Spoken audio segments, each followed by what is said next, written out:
Bonjour! Welcome to another episode of Cuisine de Michel.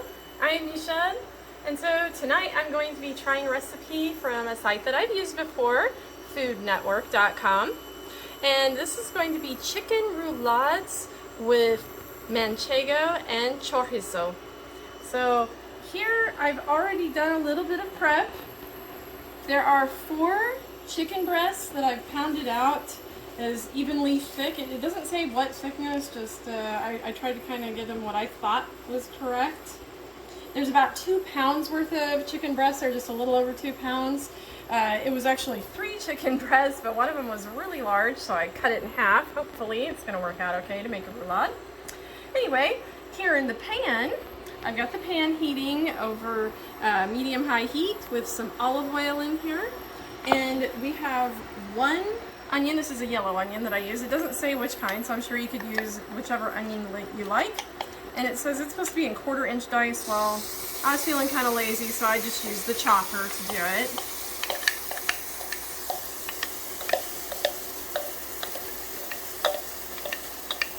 Anyway, we're going to add that into the pan. And get that sauteing around. Now, it also says in the original recipe to add a pinch of red pepper flakes. Well, I'm not going to be doing that, not because I am afraid of spice, but because the chorizo that I bought is hot chorizo, and I didn't realize that until just now when I was getting ready to cook. So since it already has a pretty good level of spice, I don't feel the need to add any additional in there. So we're going to cook this until it softens. It probably won't take super long since I kind of cut it up a bit finer. Okay, so now that this has gotten pretty soft, I'm going to be adding 1 clove of minced garlic into the pan. And I'm going to season that with a bit of kosher salt. And we're just going to cook that for just another minute until it's gotten fragrant.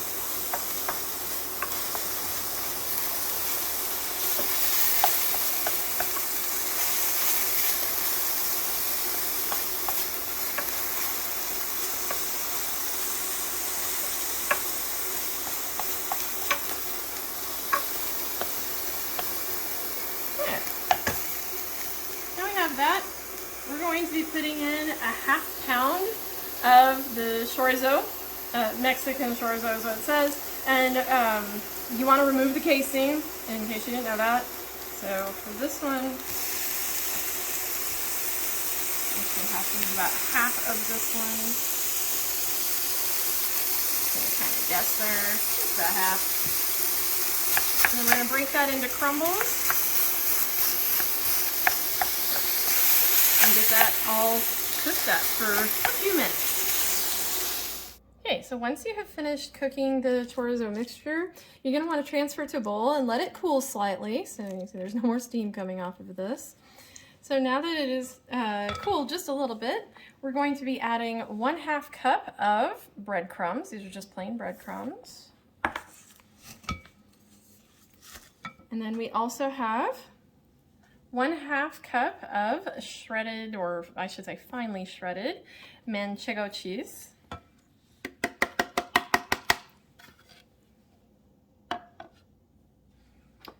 This is 1/2 bunch of Italian parsley that has been finely chopped.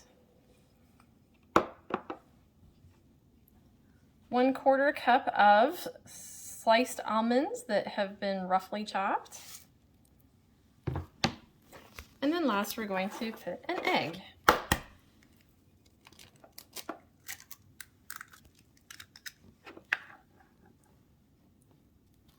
So this is going to make the stuffing for our roulade.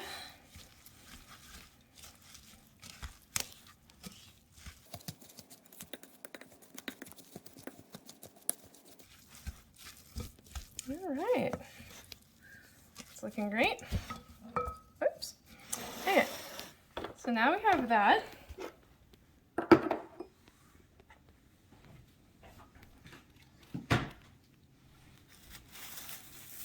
We're going to be dividing the mixture among the chicken breasts. I'm just going to demonstrate on one of these. So it says to make a log of stuffing across the widest part of the chicken breast. Just trying to guess what a fourth of this would be. There is quite a bit there, so I'm thinking they mean for us to make a pretty good sized log through the middle of there.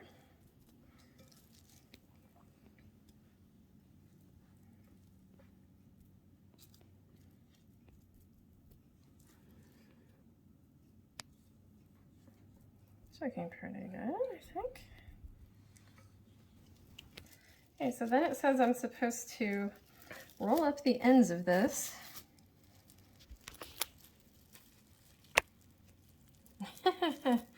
That's not going to go as well as I thought. There's quite a bit of stuffing there. Some of it is wanting to come right out the end. So yeah, I think there's going to be way more stuffing than we need here, but it says to secure this with a toothpick. Well, I think I'm going to need more than one because that's not just going to stay closed together.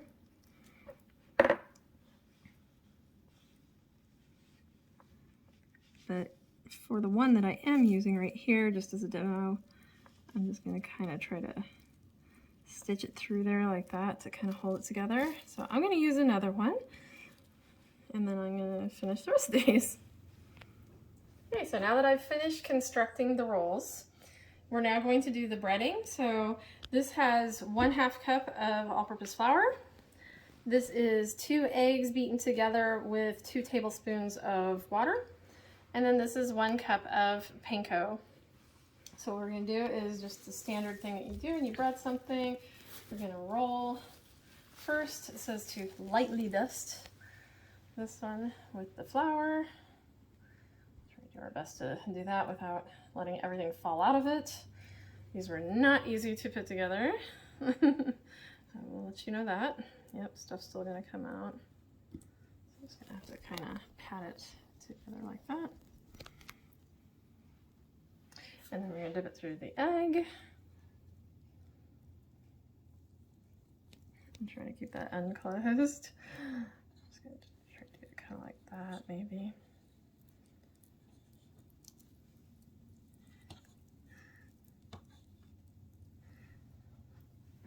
And then last to our panko. Once you have it coated in the panko, then you're going to put it on a plate. And then when I've got all 4 of them done, we're going to be transferring those to the fridge. It says to let them be there for at least an hour. I don't know if I'm gonna leave them quite that long, maybe like 45 minutes, and then we'll proceed from there. Okay, so we have had these. I actually did end up going the whole hour.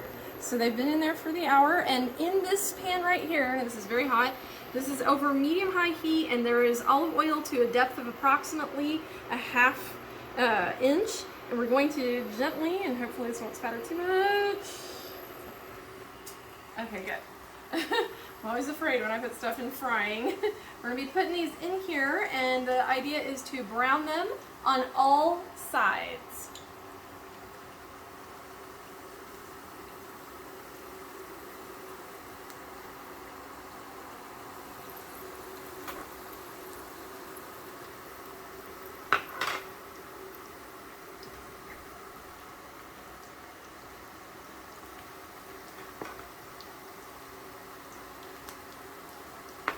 So that will probably take a couple of minutes. Okay, so these are now finished cooking. It says to blot them out on the paper towel afterwards. I did, but I don't know that it made a terrible difference. Anyway, we're going to pop these in the oven, and we're going to bake them for 8 to 10 minutes.